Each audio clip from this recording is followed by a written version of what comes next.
saying men should be dangerous. By dangerous, that implies I should be ready to threaten someone, to hurt somebody. No, you should be capable of it, but that doesn't mean you should use it. There's nothing to you otherwise. Like if you're not a formidable force, there's no morality in your self-control. If you're incapable of violence, not being violent isn't a virtue. People who teach martial arts know this full well, right? If you learn a martial art, you learn to be dangerous, but simultaneously you learn to control it. Both of those come together. And the combination of that capacity for danger and the capacity for control is what brings about the virtue. Otherwise, you confuse weakness with moral virtue. I'm harmless, therefore I'm good. It's like, no, that isn't how it works. That isn't how it works at all. If you're harmless, you're just weak. And if you're weak, you're not going to be good. You can't be, because it takes strength to be good. It's very difficult to be good. There's 1,000 angles to take on this topic. One thing I've noticed, though, by almost every metric, men are falling behind in society, and these men have gravitated to one or both of these icons. Rates of depression, anxiety, and suicide are exploding in the male population. I think these two men tapped into something that is captivating the male audience. I once heard an enlightening discussion during a podcast that male depression is often treated like female depression, and this was a light bulb moment for me. So I had a psychotherapist called Adam Lane Smith on my podcast, and he has dealt with attachment issues and depression from both men and women for decades. And he said that male depression gets treated like female depression. Men are made to feel loved and accepted when all they want to do is feel capable and powerful. Mm-hmm. Give a man a purpose and the ability to achieve it, and he will crawl over broken glass with a smile. And I think that feeling capable and powerful and competent and respected and admired is something that will get a man so far. You give a man those things, and he'll deal with suffering until the ends of the earth. We're designed to do that. We're designed to suffer. We're designed to deal with that suffering. But it needs to be in service of something. Yeah. After listening to countless hours of mental health related podcasts and the like, I learned that women require empathy, love, compassion, and someone who listens to help break them out of a depressive state. However, depressed men tend to want to feel competent, powerful, respected, and capable, and dare I say, dangerous, for their mental health to improve.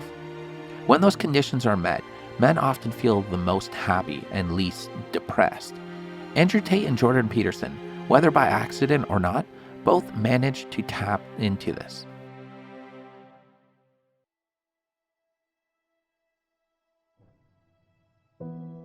So male depression, from my personal experience treating it, but also from everything I've read, from research that I've read, male depression is different from female depression in that male depression tends to focus on learned helplessness, powerlessness.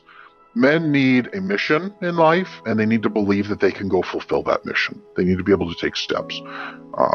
We treat male depression like female depression. We try to make men feel validated. Therapists often try to make men feel validated. We try to make men feel like people care about them. We try to make men feel the way women want to feel. And when men don't respond to that, we shame them for not going to therapy. We tell them men are just stubborn. Men just don't. I saw a post on Twitter not long ago, men would rather lift weights than go to therapy. Well, yeah, because that makes them feel powerful. But one of the number one things when men are depressed that I encourage them to do is start lifting weights, because you can see the physical changes in your body and you feel powerful again. You say, I can make this change happen. Well, then I can go make that change happen. That's the number one way to get men back in, is start focusing on their body. So that's that one. Yeah, male depression is 100% different. It's very helpful for people to hear that they should make themselves competent and dangerous and take their proper place in the world, because it's the alternative to being weak. And weak is not good. The people who shoot up the high schools, they're weak. They're weak. How is it good to be dangerous? Because it makes you formidable. And life is a very difficult process, and it's not you're not prepared for it unless you have the capacity to be dangerous. That doesn't mean that you should be cruel. It doesn't mean any of that. There's a statement in the New Testament, the meek shall inherit the earth. But the meek isn't well translated. It means something more like those who have swords and know how to use them but keep them sheathed will inherit the world. That's a way better way of thinking about it. You have to be powerful and formidable and then peaceful, in that order, right? And that's not the same as being naive and weak and harmless, which is what young men are being encouraged to be. It's like, that's a very bad idea.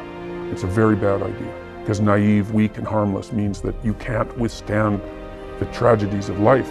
You can't bear any responsibility. You'll end up bitter. And when you get bitter, then you get dangerous. I find it extremely hypocritical.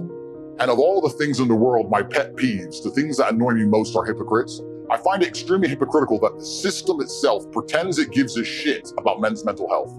It will sit there and pretend it cares about all the men out there who are depressed, struggling, sad. But when I come along and tell them the only way I've ever found personally to be happy and contented, because I can only talk my personal story, is to become a man of status, to become successful, to go through pain, to use my trauma, to use the bad things that happened to me. I thought you gave a shit. All of a sudden you don't give a fuck anymore, right? Just delete him, who cares? I had a man message me, a man emailed me saying that he was gonna kill himself. I get about 10,000 emails a week.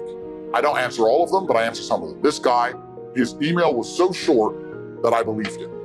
Subject was, I'm gonna kill myself. And the thing is, I know you won't reply, I'm gonna kill myself. I don't know what to do. That was the email. And I sat there and said, listen, my friend, I get a lot of emails. I don't know how serious you are. I want you to make me a promise. I'm gonna guess that you're not in the best physical condition you could be in. I want you to make me a promise that you're gonna get a six-pack first and send me a picture of you with a six-pack. If you still feel like killing yourself after that, I don't know you, I can't tell you what to do, but I want you to get a six-pack first. He emailed me back, we started going back and forth, etc., etc.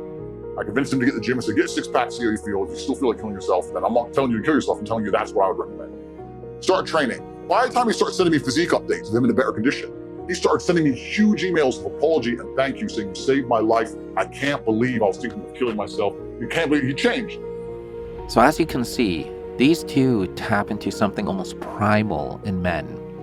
Whether you like these two or not, it is undeniable that their philosophies are being picked up by men struggling with their mental health or struggling in general, just by looking at their followers and how loyal they are, how committed they are to the message.